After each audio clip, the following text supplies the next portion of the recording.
बाबा रामदेव का मुंह बना चोखा।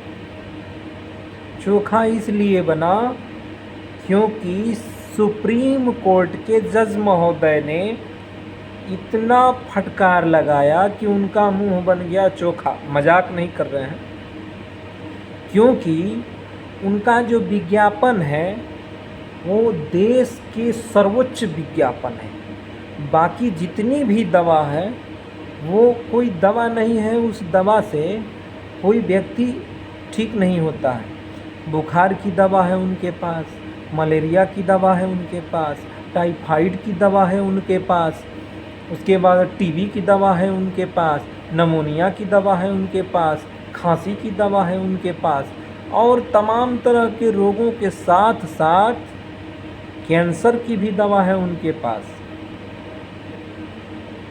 सुप्रीम कोर्ट के जज महोदय ने फटकार लगाते हुए कहा है कि अगर आप फर्जी विज्ञापन दिखाने का काम करते हैं तो आपके प्रत्येक प्रोडक्ट के प्रत्येक विज्ञापन पे 1 करोड़ रुपए लगाऊंगा और आप उस 1 करोड़ को देने का काम करेंगे एक विज्ञापन पे। अब बाबा रामदेव जी का बन गया मुंह चोखा।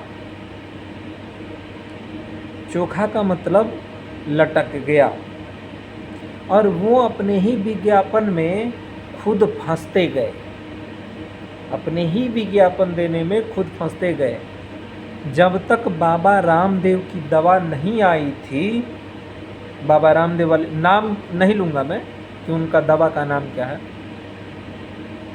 जब तक बाबा रामदेव का जो दवा है वो नहीं आया था, उससे पहले जितने भी लोग रोग का शिकार होते थे उनका रोग अच्छा नहीं होता था, उनका रोग अच्छा नहीं होता था, क्योंकि बाबा रामदेव का दवा अपने देश के भीतर नहीं था। उनका ऐसे ऐसे दंत क्रांति, फलाना क्रांति, ऐसे क्रांति, क्योंकि बाबा रामदेव जब आए थे तो उन्होंने क्रांति लाए थे। पुलिस भी पकड़ के ले गई थी, जाहिर सी बात है।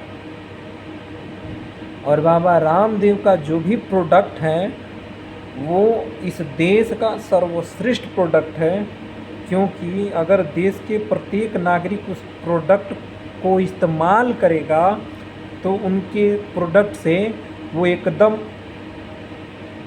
सही हो जाएगा।